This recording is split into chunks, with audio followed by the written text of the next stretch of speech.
Hugh Kennedy is a medieval armor expert. Many years ago, he came across a drawing by Leonardo da Vinci of a machine called a trebuchet for throwing heavy objects like dead horses. Hugh decided to try building one, a quest that led to this piano-flinging contraption.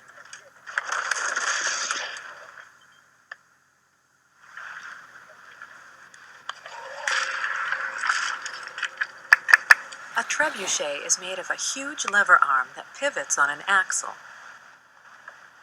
On the short end of the lever arm is a massive counterweight. Attached to the long end of the arm is a rope sling, which can hold a projectile, here an old piano.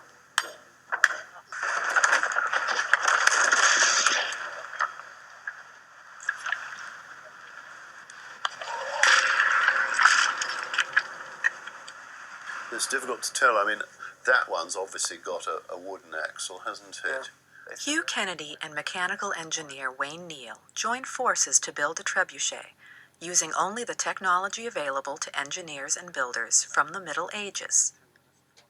They based their design on a picture from a 13th century manuscript. If the drawing isn't practical from all points of view, you begin to wonder about all the other points of view. It may be that the things they have got in the right proportion they did by accident. Even an artist like Leonardo will draw a plan for something that's totally impractical, but it indicates how it could be made. That's all. It indicates how it could be made. Design in hand, Hugh and Wayne head for the construction site. It's a very medieval feel to the whole project. We've got all the trades going at once. We have the stonemasons busy. We got all the carpenters and the axes flying and the chips and the smoke and the mud. And boy, if it weren't for the jets flying overhead occasionally, you'd think you're in the 12th century. The trebuchet is almost finished.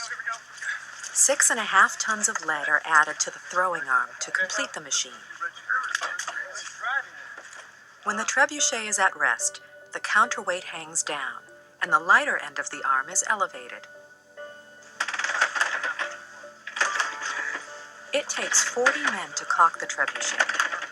They must exert tremendous energy to pull up the massive counterweight. A firing pin is inserted to keep the arm in place. Now caulked, the trebuchet holds potential energy.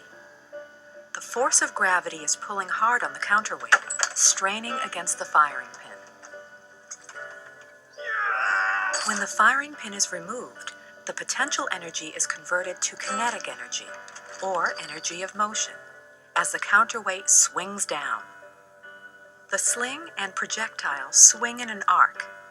As the sling nears a vertical position, it releases the projectile.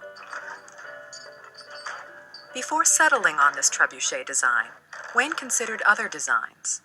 Okay, ready? Rolling. 3, 2, 1, away we go. His first model rocked back and forth dangerously. The machine basically tends to want to tip forward. As that weight comes down, it wants to drop straight down. So it tends to pull the machine forward, making, in this case, tip. To rectify this, wheels were added to the model. In this final model, the falling counterweight propels the trebuchet forward, adding momentum to the throw. With this forward motion, the counterweight also drops further in a straighter line. The closer the counterweight follows this vertical path, the more energy it captures for throwing. Medieval designs were probably determined by trial and error.